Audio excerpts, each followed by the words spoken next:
ये देखो, यही है वो जो रात को गांव वालों पे हमला कर रहा था। पकड़ लिया मैंने इसे। सर बता, कौन है तू और ये लोगों को क्यों मार रहा था रोज? मुझे तो ये दिखने में एलियन लग रहा है। नहीं, ये एलियन नहीं है। एलियन तो दिखने में मेरे पेड़ू की तरह हैंडसम होते हैं और ये बदसूरत है। ये चुड़ैल ने बिल्कुल सही कहा, हम एलियन नहीं है, हम तो समुद्र के रहवासी हैं। हाँ तो फिर समुद्र में ही रहो ना, यहाँ पे क्यों आ रहे हो? बहुत हो गया, चल अब बता लोगों को क्यों मार रहा था और तेरे साथ कितने और हैं? हम तो हमारा हक ले लिए है। हमने रिम नाम विलेज ले लिया है और अब क्लॉक टावर की बारी है। क्या मतलब हक ले रहे हो? कुछ समझ में नहीं आया।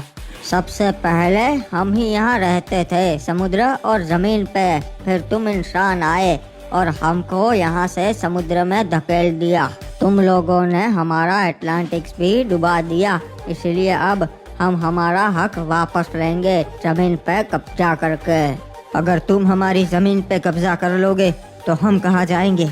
वो हमें नहीं पता, पर हम जमीन पे कब्जा करके ही रहेंगे। नहीं, ये नहीं हो सकता। तुम्हारे पास इतना बड़ा समुद्र है तो तुम वही रहो। सही कहा बाबू मोसाई, क्या हलवा है क्या? ऐसा कब्जा कर लोगे? हाँ, हमारे होते हुए को भी नहीं होगा ये। सही कहा, दूर चले जाओ हमारे क्लॉक टावर से, वरना तुम सारे कछुओं को मार दूंगा। अबे हम कछुए नहीं है बे। अरे तुम जो भी हो, निकल जाओ यहाँ से। अरे बहुत हो गया आदम सासा, काम करते हैं, इसे खत्म ही कर देते हैं। अबे पछताओगे, इसे भी मालूम है कि हम अकेले नहीं हैं।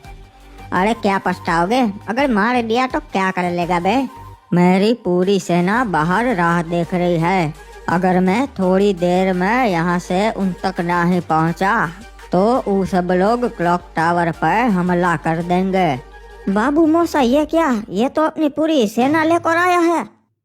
आज नहीं तो कल जंग तो होकर रहेगी। हमारे आका कभी पीछे नहीं मुड़ते। 24 घंटे में हमला होगा। ठीक है, तू जा सकता है और बता देना तेरे आका को, अगर वो जंग ही चाहता है तो हम जंग करेंगे। कल तक का समय दे रहा हूँ, अगर कल तक तुम यहाँ से नहीं गए तो अंजाम बहुत बुरा होगा। ठीक है, तुम्हारा ये संदेश मैं आका तक जरूर पहुँचाऊंगा। ये क्या? ये तो कुछ अजीब सा लड़ रहा था, सड़के बल। मुझे लगा था ये एलियन है, पर ये एलियन नहीं, प्राचीन समुद्र जीव है। आदम, इसे जाने क्यों दिया? ये जिंदा रहे या ना रहे, जंग तो होनी ही है।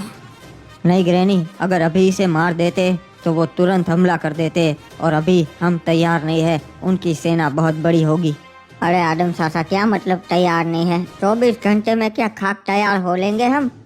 क्रिमिनल, अब हमारे पास वैसे भी एक आखिरी रास्ता है, हमें दूसरों से मदद लेनी पड़ेगी।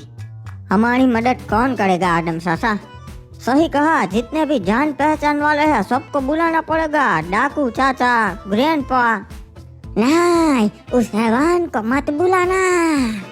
ग्रैनी, और कोई रास्ता भी नहीं है, वो हैवान ही है जो इनकी आधी फौज को खत्म कर सकता है, वरना हम क्लॉक टावर को खो देंगे। ये बात भी सही है, तब तो मैं पेड़ू को भी बुला लेती हूँ। अरे नहीं नहीं, उसको क्यों बुलाना? उसकी यहाँ क्या जरूरत है?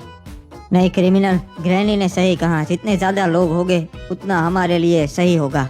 क्रिमिनल, तुम ग्रैंडपा से मदद मांगो। टीपू, तुम डाकू चाचा के पास जाओ और ग्रैनी, तुम पेड़ू को बुलाओ।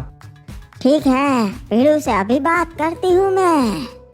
ग्रैंडपा जरूर जंगलों में होंगे, वहाँ पे जाके ढूंढता हूँ। पेड़ू को हेल्प का सिग्नल भेजती हूँ, वो सुन के जरूर मेरे पास आ जाएगा।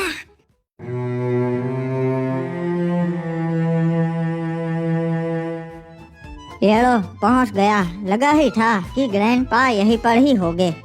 मेरे प्यारे ग्रैंडपा, ये देखिए मैं आ गया। तू यहाँ पर क्या करने आया है क्रिमिनल?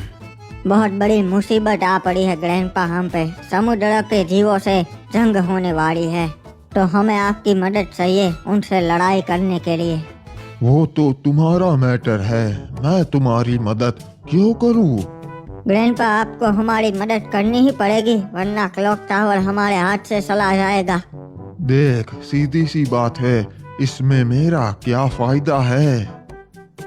फायदा तो हाँ ग्रैंडपा, समुद्र के जीव है, सी फूड आपको बहुत पसंद है ना। हाँ, वो तो बहुत स्वादिष्ट होता है। हाँ ग्रैंडपा, उनकी बहुत बड़ी फौज है, बहुत ज्यादा खाना मिलेगा आपको और आपकी सेना को। फायदे का सौदा है। ठीक है, चल, मैं तुम्हारी मदद जरूर करूँगा। बाबू मौसा, डाकू चाचा, नमस्ते। रे भाई, तू बता भाई, कैसे आना हुआ? बाबू मौसाई, कल समुद्र के जीव हम पे हमला करने वाले हैं, बहुत बड़ी जंग होगी, इसलिए आपकी मदद चाहिए। अरे भाई, पर वो तुम पे हमला क्यों करना चाहते से? उन्हें क्लॉक टावर चाहिए, इसलिए।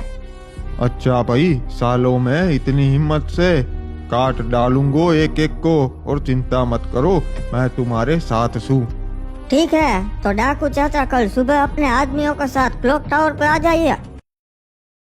ओए अगले दिन ओए। धन्यवाद बिड़ू कि तुम यहाँ आए हमारी मदद करने के लिए। अरे अपन की माशुका बुलाए और अपन ना आए, ऐसा कभी हो सकता है क्या? जितने लोग हो सके उतने लेकर आया है अपन। पर इतने काफी नहीं है, वो लोग बहुत ज्यादा हो गए। भैया और ग्रैंडपा तो दिखाई ही नहीं दे रहे हैं। बाबू मौसाई, सब लोग सतर्क हो जाओ, वो देखो वो आ चुके हैं। चलो, अब वो घड़ी आ चुकी है जिसका हमें इंतजार था। मेरे भाइयों, तैयार हो जाओ इन पिद्दी इंसानों पे हमला करने के लिए। कोई ना, अभी हम जितने हैं उतने हिम्मत से काम लेंगे और इनका डट कर सामना करेंगे। ठीक है बाबू मौसाई, हम चारों ओर फैल जाते हैं, वो कहीं से भी हमला कर सकते हैं।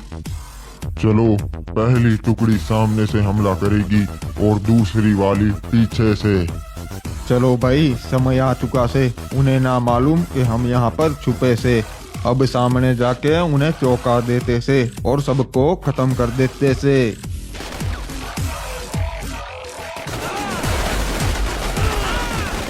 अबे यहाँ कैसे आ गए? अभी तक तो कोई ना ही था। अरे शाबाश, ऐसे ही सबको खत्म कर दो। आए बड़े हमारे क्लॉक टावर पे कब्जा करने वाले।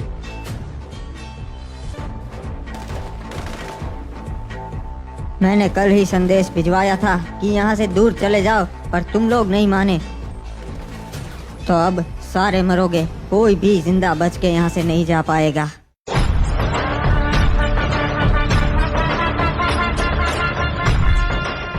देखो, मुझे लगा ही था ये सारे पीछे से भी हमला करेंगे ही। चलो अभी इन्हें सबक सिखाते हैं।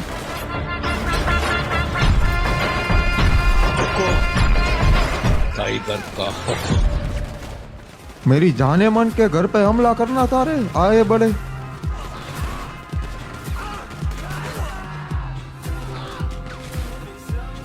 बहुत खुश हो रहे हैं। अभी तक तो हमारे एक ही जहाज ने हमला किया था।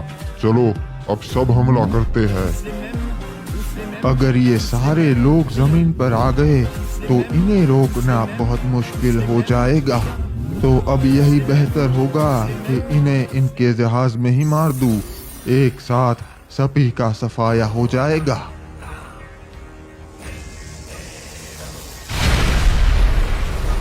अरे क्या हो रहा है? हमारा एक जहाज टूट गया।